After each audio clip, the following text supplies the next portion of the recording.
യേശുക്രിസ്തുവിൻ്റെ ധന്യനാമത്തിൽ എല്ലാ പ്രേക്ഷകരെയും Bible crown പ്രതിദിന പ്രശ്നോത്തരിയിലേക്ക് സ്വാഗതം ചെയ്യുന്നു. ഇന്നലത്തെ ചോദ്യം യേശുക്രിസ്തുവിൻ്റെ ജനന സമയത്തുണ്ടായിരുന്ന റോമൻ ചക്രവർത്തി ആരായിരുന്നു എന്നതാണ്. ഉത്തരം ഔഗുസ്തോസ് കൈസർ. ലൂക്കോസിൻ്റെ സുവിശേഷം 2-ാം അധ്യായം 1-ാം വാക്യത്തിൽ അത് കാണുന്നു. ലോക ചരിത്രത്തിൽ ജനസംഖ്യാ നിർണയം നടത്തിയ പ്രസിദ്ധരായ രാജാക്കന്മാരിൽ ഒരുവനാണ് ഔഗുസ്തോസ് കൈസർ.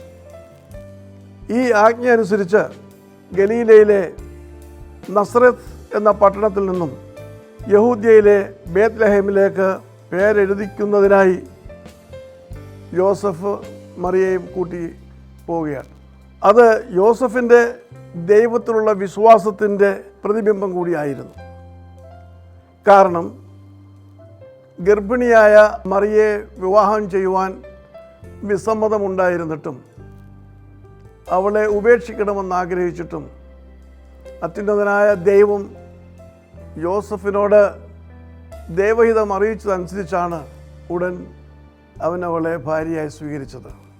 ഭാര്യയായി സ്വീകരിച്ചത് ഒരു നാമമാത്ര ചടങ്ങ് മാത്രമല്ല, അവളെ ഭാര്യയായി സ്നേഹിക്കുകയും ശുശ്രൂഷിക്കുകയും ചെയ്തതിൻ്റെ മഹത്തായ തെളിവാണ് അഗസ്തോസ് സീസറിൻ്റേതായിട്ടുള്ള ജനസംഖ്യ നിർണയത്തിൽ പേരെഴുതിക്കുന്നതിനായിട്ട് യോസഫ് മറിയയും കൂട്ടി ബേത്ലഹേമിലേക്ക് പോകുന്നത്. ഇന്നലത്തെ വിജയി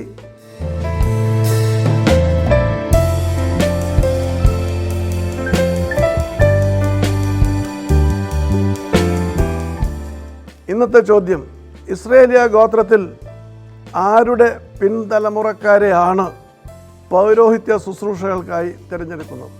ചോദ്യം ആവർത്തിക്കുന്നു. ഇസ്രയേലിയ ഗോത്രങ്ങളിൽ ആരുടെ പിൻതലമുറക്കാരെയാണ് പൗരോഹിത്യ ശുശ്രൂഷകൾക്കായി തിരഞ്ഞെടുക്കുന്നത്? ഉത്തരങ്ങൾ വേഗത്തിൽ അറിയിക്കുക. ദൈവം നമ്മെ അനുഗ്രഹിക്കട്ടെ. താഴെ കൊടുത്തിരിക്കുന്ന വാട്സാപ്പ് നമ്പറിൽ നിങ്ങളുടെ ഉത്തരങ്ങൾ അയയ്ക്കുക.